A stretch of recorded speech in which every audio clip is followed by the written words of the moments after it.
नमस्कार, मी रवि कुमार। जवाब तो आपको देना होगा बोल सरकार या सदरात 85 आवाजच्या का स्पेशल रिपोर्ट मध्ये आपलं स्वागत। कसे आहात आपण? मजेत ना?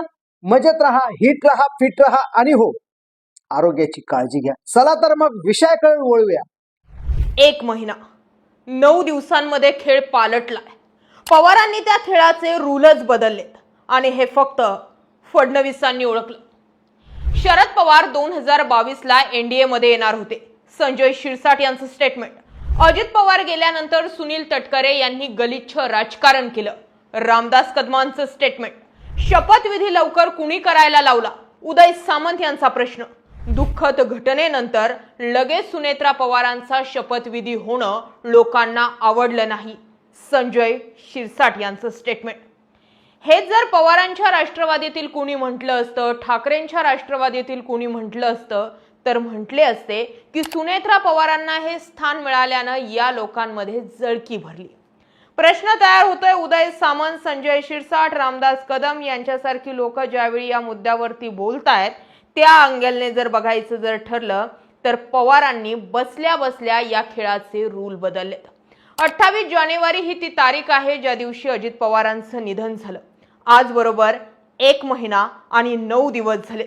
शरद पवार राज्यसभेवर, पार्थ पवार राज्यसभेवर, सुनेत्रा पवार राष्ट्रवादी काँग्रेसच्या राष्ट्रीय अध्यक्षा आणि हे सगळं राजकारण ज्यांनी घडवून आणलं आणि रोहित पवार ज्यांच्यावर आरोप करतायत ते पटेल आणि तटकरे एक्सपोजही झालेत, एकाकीही पडलेत आणि फडणवीस आणि पवारांनी हात मिळवणीही केली। या घटनांचे डॉट जर जोडायचे ठरले तर त्या तारखांनुसार डॉट जोडणं गरजेचं आहे। सुनेत्रा पवारांना शपथविधी करणं गरजेचं होतं कारण पवार सुप्रिया सुळे ह्या पक्षावरती ताबा मिळवतील असं नेरेटिव्ह फिक्स करण्यामध्ये अरोरांची टीम व्यस्त होती। त्याच दरम्यान अनेक डाव टाकले गेले। मान्य करून चालूयात की विलीनीकरणाची चर्चा त्या काळापुरती थोपवली, पण आता चर्चा ऐकायला अशा मिळतायत की शरद पवारांचं जे स्टेटमेंट आहे की अजित पवारांची शेवटची इच्छा पूर्ण करायची, त्या दिशेने सुनेत्रा पवार आणि शरद पवारांमध्ये जवळपास 2.5 तास खलबतच झाली आहे। बैठकांचे डॉट जोडावे लागतील, घरगुती भेटी जोडाव्या लागतील, राजकीय चर्चा गिनतीत धराव्या लागतील आणि हे समजणं मग गरजेचं असेल की पटेल तटकरे साईडलाईन करून जे 20 ते 25 आमदार सुनेत्रा पवारांपाशी आपली खदखद व्यक्त करतायत, या सगळ्या घटनांचे डॉट सांगतायत की तो एक गट जो अजित पवारांच्या विरोधात पक्षात राहून काम करत होता तो गट शरद पवारांनी बाहेर राहून बाजूला फेकला। डॉट जोडण्यासाठी ही टाइमलाईन समजून घेणं गरजेचं आहे की सुनेत्रा पवारांचा शपथविधी करून शरद पवार आणि सुनेत्रा पवार यांच्यामध्ये अंतर पाडलं। पार्थ पवार आणि जय पवारांना वेगळं करून सुप्रिया सुळे, रोहित पवार, युगेंद्र पवार यांच्यासोबतचा ऍक्सेस तोडला आणि या सगळ्या घटना घडल्यानंतर तेही अजित पवारांची अग्नी विझलीही नव्हती।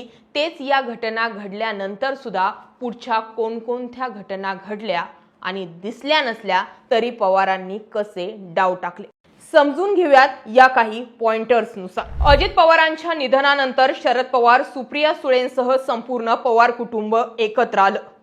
बुधवारी सकाळी बारामतीत विद्या प्रतिष्ठानमध्ये शरद पवारांची पार्थ पवार आणि जय पवारांसोबत बैठक झाली।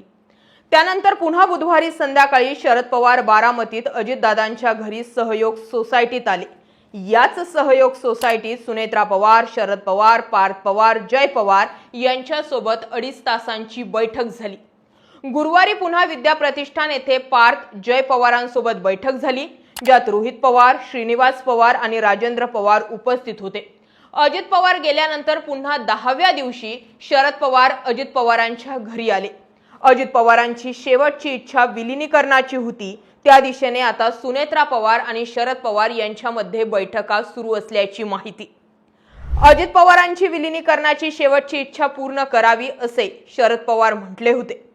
सुनेत्रा पवारांच्या आमदारांच्या पाठिंब्यावर शरद पवार राज्यसभेवर सुद्धा जाऊ शकतात। याचा अर्थ सुनेत्रा पवार आणि पवार एक झाले असा होतो।